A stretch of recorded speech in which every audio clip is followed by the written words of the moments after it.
নমস্কাৰ সকলোকে পুনৰবাৰ স্বাগতম জনাইছো আশা কৰো সকলো ভালে আছে আৰু মোৰ আগৰ ভিডিঅ'সমূহ চাই আপোনালোকে এক্সামৰ প্ৰিপাৰেচন কৰি আছে আমি মেডিভেল ইণ্ডিয়া হিষ্ট্ৰী পঢ়ি আছিলো আৰু ইয়াৰ ওপৰত মই অলৰেডি দুটা পাৰ্ট আপলোড কৰিলো আৰু আজি আমি ইয়াৰ থাৰ্ড পাৰ্টটোৰ বিষয়ে আলোচনা কৰিম আজি আমি পঢ়িম মোগল ডাইনাষ্টি ঠিক আছে আজি আমি মোগল ডাইনাষ্টিৰ বিষয়ে আলোচনা কৰিম এতিয়া মোগল সাম্ৰাজ্য প্ৰতিষ্ঠাপক কোন আমি আগৰ ভিডিঅ'টোত কি পাইছিলো যে বাবৰে ইব্ৰাহিম লোদীক হৰুৱাই মোগল ডাইনাষ্টি প্ৰতিষ্ঠা কৰিছিল ইব্ৰাহিম লোদী আছিলে দিল্লীৰ অন্তিমজন সুলতান ঠিক আছে আৰু তেখেতক 1526ত বাবৰে কি কৰিছিলে পানিপথৰ প্ৰথম যুদ্ধত ইব্ৰাহিম লোদীক হৰুৱাই পেলাই বাবৰে মোগল সাম্ৰাজ্যৰ প্ৰতিষ্ঠা বাবৰৰ বিষয়ে আমি এক্সামৰ বাবে কি জানিব লাগিব যে 1527 এডিত বাবৰে কি লাগিছিল বেটেল অফ খানোৱা যুদ্ধ লাগিছিল ঠিক আছে আৰু কাৰ লগত লাগিছিল ৰাজপুত ৰজা ৰাণা সাংগা লগত ৰাজপুত ৰজা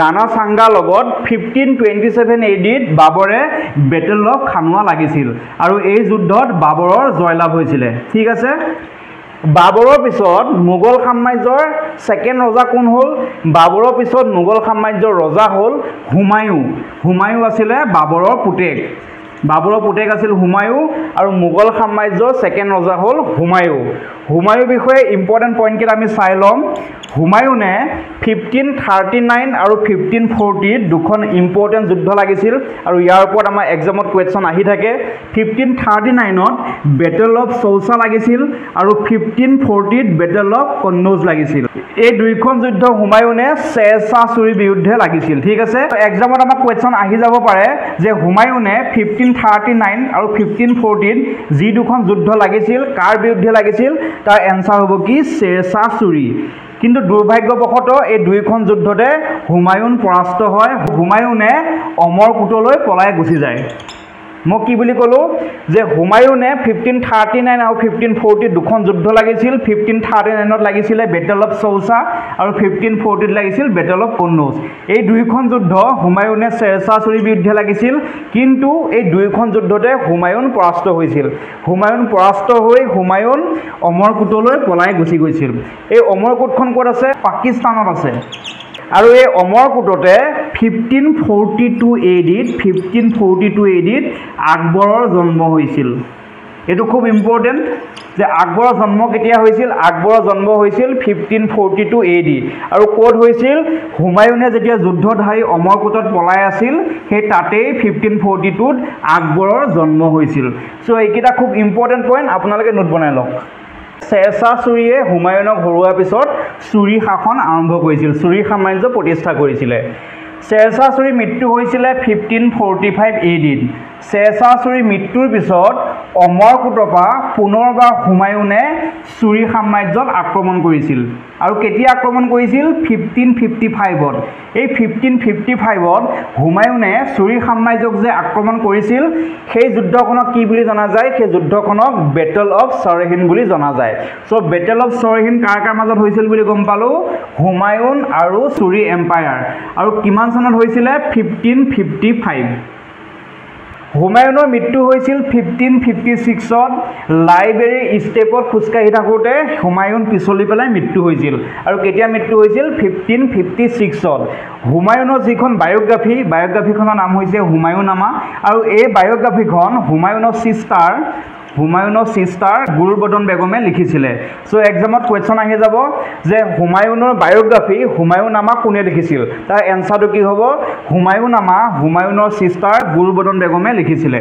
সো এইটো আপোনালোকৰ বাবে ইম্পৰ্টেন্ট হুমায়ুনৰ মৃত্যুৰ পিছত হুমায়ুনৰ যেটো টম্ব আছিল সেই টম্বটো কোনে বনাইছিল হুমায়ুনৰ পত্নী হাজি বেগমে ঠিক আছে সো এইকেইটা আপোনালোকৰ বাবে ইম্পৰ্টেন্ট পইণ্ট ভালদৰে নোট বনাই ল'ব হুমায়ুনৰ মৃত্যুৰ পিছত মোগল সাম্ৰাজ্য লিডাৰলেছ হৈ গ'ল আৰু তাৰ সুবিধা লৈ হেমু কোন আছিল হেমু আছিল prime minister and chief of Afghan army আৰু এই হেমুৱে 1556ত আগ্ৰা দখল কৰিছিল কি কৰিছিল যেতিয়া হুমায়ুনৰ মৃত্যু হোৱাৰ পিছত মোগল সাম্ৰাজ্য লিডাৰলেছ হৈ গ'ল আৰু তাৰ সুবিধা লৈ হেমুৱে 1556ত আগ্ৰাখন দখল কৰিলে আগ্ৰা দখল কৰাৰ পিছত হেমুৱে দিল্লীৰ ফালে আগবাঢ়িলে আৰু সেইখিনি সময়ত দিল্লীত মোগলৰ গভৰ্ণৰ কোন আছিল টাৰ্ডি বেগ ঠিক আছে যিখিনি সময়ত হেমুৱে দিল্লী দখল কৰিবলৈ গৈ আছিলে আগ্ৰাটো দখল কৰিলে আগ্ৰা দখল কৰি দিল্লীৰ ফালে গৈ আছিলে সেইখিনি সময়ত দিল্লীত মোগলৰ গভৰ্ণৰ আছিলে টাৰ্ডি বেগ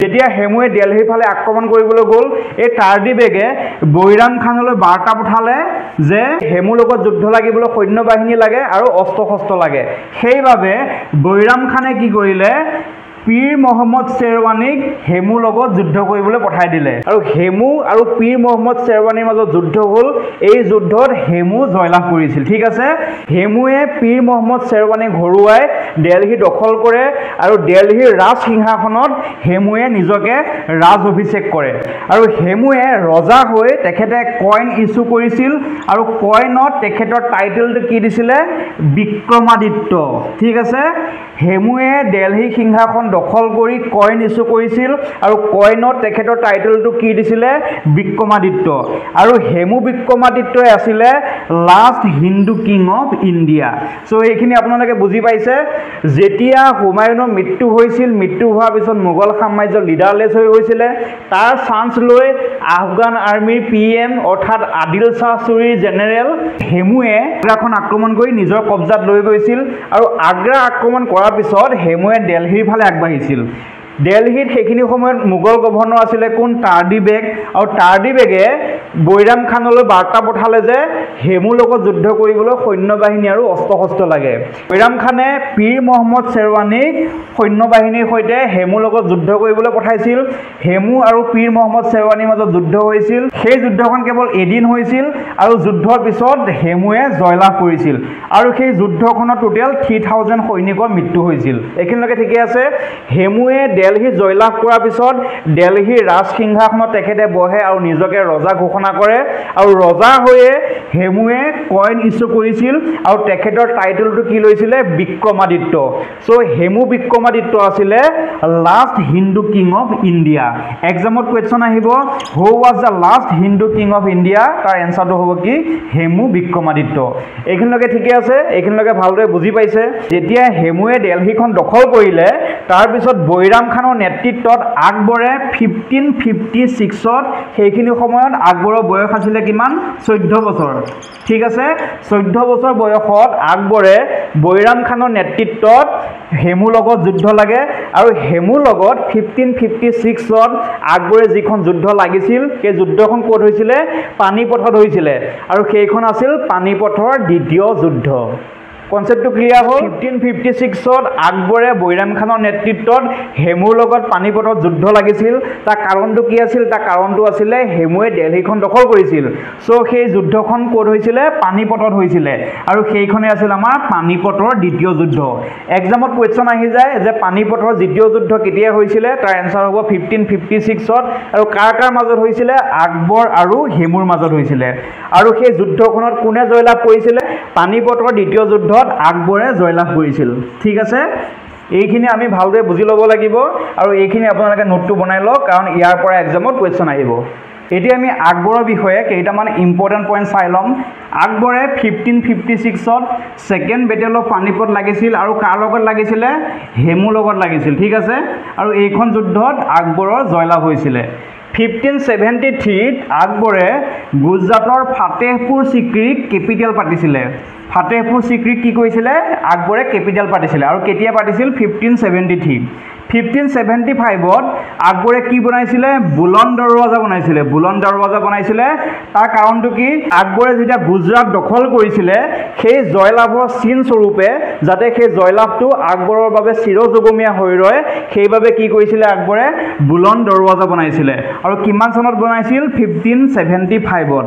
সো এই কোৱেশ্চনটো আমাৰ এক্সামত আহি থাকে যে আকবৰে গুজৰাট জয়লাভ কৰাৰ পিছত গুজৰাট জয়লাভৰ স্মৃতি হিচাপে কি বনাইছিলে বুলন্দ দৰৱাজা বনাইছিল এইখিনিলৈকে বুজি পাইছে 1576ত আকবৰে হালদিঘাটৰ যুদ্ধ লাগিছিল কাৰ লগত লাগিছিলে ৰাণা প্ৰতাপৰ লগত লাগিছিল আকবৰে কি কৰিছিল ৰাণা প্ৰতাপক মোগলৰ সাৰ্বভৌমত্ব স্বীকাৰ কৰিবলৈ মান সিঙৰ সহায়ত বাৰ্তা প্ৰেৰণ কৰিছিল কিন্তু ৰাণা প্ৰতাপে মোগলৰ সাৰ্বভৌমত্ব স্বীকাৰ নকৰিলে আৰু তাৰ বাবে ৰাণা প্ৰতাপ আৰু মান সিঙৰ মাজত মান সিং আছিলে কোন আকবৰৰ সেনাপতি মান সিং আৰু ৰাণা প্ৰতাপৰ মাজত যুদ্ধ হ'ল আৰু সেই যুদ্ধখন কেতিয়া হৈছিলে 1576ত আৰু সেই যুদ্ধখনক কি বুলি কোৱা হয় বেটেল অফ হালদিঘাট এইকেইটা খুব ইম্পৰ্টেণ্ট পইণ্ট আপোনালোকে নোট বনাই ল'ব এতিয়া আমি চাম আকবৰে কিছুমান গুৰুত্বপূৰ্ণ পদক্ষেপ হাতত লৈছিল তেখেতে কিছুমান ইম্পৰ্টেণ্ট কাম কৰিছিল সেইবোৰ কি কি কাৰণ আমাৰ এক্সামত ইয়াৰ পৰা কোৱেশ্চন আহি থাকে আকবৰৰ ৰাজসভাত নৱৰত্ন আছিল নৱৰত্ন মানে কি 9জন বিশিষ্ট ব্যক্তি আছিলে আৰু তেওঁলোকক কি বুলি কোৱা হৈছিল নৱৰত্ন এক্সামত কোৱেশ্চন আহি যাব পাৰে যে নৱৰত্ন কাৰ ৰাজসভাত আছিলে এনসাৰ কি হ'ব আকবৰৰ জাজিয়া এটা কৰ এই কৰটো ব্ৰাহ্মণসকলক দিয়া হৈছিলে ব্ৰাহ্মণসকলে জাজিয়া নামৰ এটা কৰ দিব লগা হৈছিলে কিন্তু আকবৰে এই জাজিয়া কৰটো নোহোৱা কৰি দিছিল সো ব্ৰাহ্মণসকলে কোনো ধৰণৰ কৰ দিব লগা হোৱা নাছিলে ঠিক আছে নেক্সট আকবৰে ইবাদতখানা বনাইছিলে কি বনাইছিলে ইবাদতখানা কি হয় এইটো এটা অনুষ্ঠান য'ত হিন্দু আৰু মুছলিম সকলোবোৰ আহিব পাৰে সো আকবৰে কি বনাইছিলে ইবাদতখানা য'ত হিন্দু আহিব পাৰিছিল মুছলিমো আহিব পাৰিছিলে ঠিক আছে আকবৰে মিটিং হল বনাইছিলে আৰু সেই মিটিং হলৰ এটা নাম কি আছিলে দিৱান ই খাস আৰু আন এটা নাম কি আছিলে দিৱান ই আম যেটো আমাৰ দিৱান ই খাস আছিল তাত কেৱল অফিচিয়েল সকল আহিব পাৰিছিলে আৰু যেটো দিৱান ই আম আছিল তাত সকলো মানুহ আহিব পাৰিছিলে সো আকবৰৰ দুটা মিটিং হল আছিল তাৰ নাম কি দিৱান ই খাস আৰু দিৱান ই আম আকবৰে মানসবদাৰ সিস্টেম বনাইছিলে মানসবদাৰ সিস্টেম মানে কি মানসব মানে হৈছে কি এটো পদবী মানসব মানে হৈছে কি পদবী মানসবদাৰী সিস্টেমত যি সকল সামৰিক আৰু অসামৰিক সেৱাৰ লগত জড়িত আছিল তেওঁলোকে নিজৰ পদবী অনুযায়ী চেলাৰি পাইছিলে সো এই সিস্টেমটো কোনে উলিয়াইছিলে আকবৰে উলিয়াইছিলে আকবৰে এটা ধৰ্ম উলিয়াইছিল সেই ধৰ্মটো কি ধৰ্মটো নাম হৈছে দিন ই ইলাহি আৰু এই ধৰ্মটো হিন্দু আৰু মুছলিম সকলোৱে ল'ব পাৰিছিলে কিন্তু দুৰ্ভাগ্য কথা যে এই ধৰ্মটো কেৱল বীৰবলেহে গ্ৰহণ কৰিছিল আকবৰে কি কৰিছিল দিন ই ইলাহি নামৰ এটা ধৰ্ম উলিয়াইছিল আৰু এই ধৰ্মটো হিন্দু আৰু মুছলিম সকলোৱে ল'ব পাৰিছিল কিন্তু দুৰ্ভাগ্যবশতঃ কেৱল মাত্ৰ বীৰবলেহে এই ধৰ্মটো গ্ৰহণ কৰিছিল সো এইখিনি আছিল আকবৰৰ নোটেবল ৱৰ্ক আকবৰৰ কিছুমান বিশিষ্ট কাম যাৰ ওপৰত আমাৰ এক্সামত কোৱেশ্চন আহি থাকে এইখিনি খুব ইম্পৰ্টেণ্ট আপোনালোকে ভালদৰে নোট বনাই ল'ব এতিয়া আমি চাম যে আকবৰৰ নৱৰত্নত কোন কোন আছিলে প্ৰথম আছিল কোন বীৰবল আকবৰৰ নৱৰত্নৰ ভিতৰত এজন আছিল কোন বীৰবলক এটা টাইটেল দিয়া হৈছিলে তেখেতৰ টাইটেলটো কি কবি প্ৰিয়া ঠিক আছে এক্সামত কোৱেশ্চন আহি যাব পাৰে যে কবি প্ৰিয়া টাইটেল কাক দিয়া হৈছিলে তাৰ এনসাৰ হ'ব কি বীৰবল নেক্সট আছিল কোন তানসেন আছিল আকবৰৰ ৰাজসভাৰ মিউজিচিয়ান ঠিক আছে আবুল ফজলে আকবৰৰ যিখন বায়োগ্ৰাফি আইন ই আকবৰী এইখন আবুল ফজলে লিখিছিল এক্সামত কোৱেশ্চন আহি যাব যে আকবৰৰ বায়োগ্ৰাফিখনৰ নামটো কি আকবৰৰ যিখন বায়োগ্ৰাফি সেইখন হৈছে আইন ই আকবৰী আৰু কোনে লিখিছিল আকবৰৰ এজন নৱৰত্ন আবুল ফজলে আকবৰৰ বায়োগ্ৰাফি আইন ই আকবৰী লিখিছিল নেক্সট ফাইজি আৰু আবুল ফজল দুইজন আছিলে ভাই ককাই নেক্সট তদাৰমল আছিল আকবৰৰ ফাইনেন্স মিনিষ্টাৰ এক্সামত কোৱেশ্চন আমাৰ আহি যায় যে আকবৰৰ ফাইনেন্স মিনিষ্টাৰ কোন আছিলে সো এনসাৰ কি হ'ব তদাৰমল আছিলে কোন আকবৰৰ ফাইনেন্স বা ৰেভিনিউ মিনিষ্টাৰ নেক্সট আহিল ৰাজা মানসিঙৰ বিষয়ে আমি অলৰেডি গম পালো যে ৰাজা মানসিং কোন আছিলে আকবৰৰ কমাণ্ডাৰ আছিলে অৰ্থাৎ সেনাপতি আছিলে আবুল ৰহিম খানৰ এটা টাইটেল দিয়া হৈছিলে সেইটো কি খান ই খান নেক্সট ভগৱান দাস আৰু মোলান দো পিয়াজা আছিল আকবৰৰ ৰাজপ্ৰসাদৰ কুক অৰ্থাৎ ৰান্ধনী এইকেইজন আছিল আকবৰৰ নৱৰত্ন কোন পালো বীৰবলক এটা টাইটেল দিয়া হৈছিল সেই টাইটেলটো কি কবি প্ৰিয়া নেক্সট তানসেন আছিল আকবৰৰ ৰাজপ্ৰসাদৰ মিউজিচিয়ান আবুল ফজলে আকবৰৰ বায়োগ্ৰাফি আইন ই আকবৰী ৰচনা কৰিছিলে আবুল ফজল আৰু ফাইজি ভাই ককাই আছিল তদাৰমল আছিল আকবৰৰ ৰাজপ্ৰসাদৰ ফাইনেন্স মিনিষ্টাৰ সো এইটো আমাৰ এক্সামত কোৱেশ্চন আহি থাকে নেক্সট ৰাজা মানসিং আছিলে আকবৰৰ কমাণ্ডাৰ অৰ্থাৎ সেনাপতি আবুল ৰহিম খান যাক এটা টাইটেল দিয়া হৈছিলে কি খান ই খান ভগৱান দাস আৰু এজন আছিলে কোন মোলান দো পিয়াজা আছিল আকবৰৰ ৰাজপ্ৰসাদৰ ৰান্ধনী গতিকে এইখিনি আপোনালোকে ভালদৰে নোট বনাই লওক ইয়াৰ পৰা কোৱেশ্চন আহি যাব পাৰে আকবৰৰ পিছত নেক্সট ৰজা হ'ল আকবৰৰ পুত্ৰ জাহাংগীৰ আৰু জাহাংগীৰৰ দিনতে 1608ত কেপ্টেইন হকিংছ ভাৰতলৈ আহিছিল। কেপ্টেইন হকিংছ কোন আছিলে? কেপ্টেইন হকিংছ আছিলে representative of East India company. East India কোম্পানীৰ ৰিপ্ৰেজেণ্টেটিভ আছিলে আৰু তেখেতে 1608ত ভাৰতলৈ আহিছিল। তাৰপিছত 1615ত থমাছ ৰয়ে ভাৰতলৈ আহিছিল। থমাছ ৰয়ে কোন আছিলে? Ambassador of king James one. ইংলেণ্ডৰ কিং জেমছ ওৱানৰ এম্বেছাডৰ আছিল থমাছ ৰয়ে আৰু তেখেতে 1615ত ভাৰতলৈ আহিছিলে। ঠিক আছে, যে 1608ত কেপ্টেইন হকিংছ ভাৰতলৈ আহিছিল আৰু তেখেত আছিল কোন? Representative of East India company. Next 1615ত আহিছিল থমাছ ৰয়ে আৰু তেখেত আছিল ambassador of king James one. এইকেইটা আপোনালোকে মনত ৰাখি থৈ দিব। আৰু তাৰপিছতে এওঁলোকে কি কৰিছিলে? চুৰাটত প্ৰথম বন্দৰ বনাইছিলে। চুৰাটত প্ৰথম বন্দৰ বনাইছিল। জাহাংগীৰে শিখ গুৰু অৰ্জুন দেৱক হত্যা কৰিছিল, অৰ্থাৎ ফাঁচি দিছিলে। জাহাংগীৰে কি কৰিছিল? শিখ গুৰু অৰ্জুন দেৱক ফাঁচি দি হত্যা কৰিছিল। জাহাংগীৰৰ পিছত তেখেতৰ পুত্ৰ শ্বাহজাহান মোগল সাম্ৰাজ্যৰ ৰজা হয় আৰু শ্বাহজাহানে কি বনাইছিলে? মমতাজৰ স্মৃতিত, তেখেতৰ ৱাইফ আছিলে কোন? মমতাজ, আৰু মমতাজৰ স্মৃতিত শ্বাহজাহানে তাজমহল বনাইছিলে।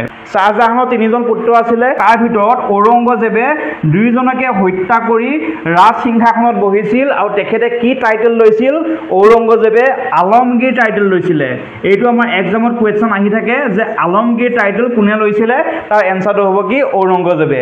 তাৰপিছত ঔৰংগজেবে মোগলৰ ৰাজ সিংহাসনত বহি শাসন আৰম্ভ কৰিছিল। ঔৰংগজেবৰ সময়ত মাৰাঠা বহুত শক্তিশালী আছিলে। ঔৰংগজেবৰ সময়ত মাৰাঠা বহুত শক্তিশালী আছিল আৰু মাৰাঠাৰ ৰজা কোন আছিলে? শিৱাজী আছিল। ঔৰংগজেবে শিৱাজীক হৰুৱাবলৈ আম্বাৰৰ জয় সিঙৰ লগত ষড়যন্ত্ৰ ৰচনা কৰিছিলে। কি কৰিছিল?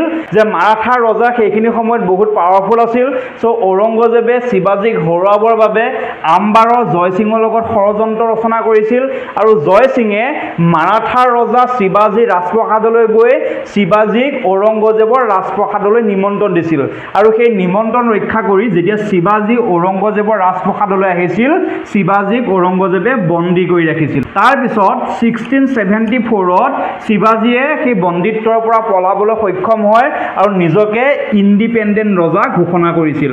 এইখিনিলৈকে কনচেপ্টটো ক্লিয়াৰ হৈছে।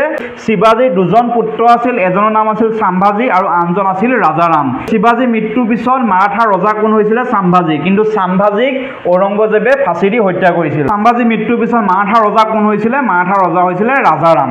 আমি ঔৰংগজেবৰ বিষয়ে কেইটামান ইম্পৰ্টেণ্ট পইণ্ট চাই ল'ম। ঔৰংগজেবে ৰাজ সিংহাসনত বহি নিজকে কি টাইটেল দিছিল? আলমগীৰ টাইটেল দিছিল। ঠিক আছে, ঔৰংগজেবে সতী প্ৰথা পুনৰ আৰম্ভ কৰিছিলে। কি কৰিছিল? সতী প্ৰথা পুনৰ আৰম্ভ কৰিছিল। ঔৰংগজেবে জাজিয়া কি আছিল? ব্ৰাহ্মণসকলৰ ওপৰত এটা কৰ আছিল আৰু সেই জাজিয়া কৰটো আকবৰে বন্ধ কৰি দিছিল, কিন্তু ঔৰংগজেবে সেই জাজিয়াটো পুনৰবাৰ আৰম্ভ কৰি দিছিল। ঔৰংগজেবে পাৰ্চিয়ানসকলৰ এটা ফেষ্টিভেল আছিল, তেওঁলোকৰ নিউ ইয়েৰ ফেষ্টিভেল, সেইটো তাৰ নামটো কি? নৌৰোজ। আৰু এই নৌৰোজ ফেষ্টিভেলটো ঔৰংগজেবে বন্ধ কৰি দিছিল। ঠিক আছে, 9 নম্বৰৰ শিখ গুৰু টেগ বাহাদুৰক ঔৰংগজেবে ফাঁচি দি হত্যা কৰিছিল।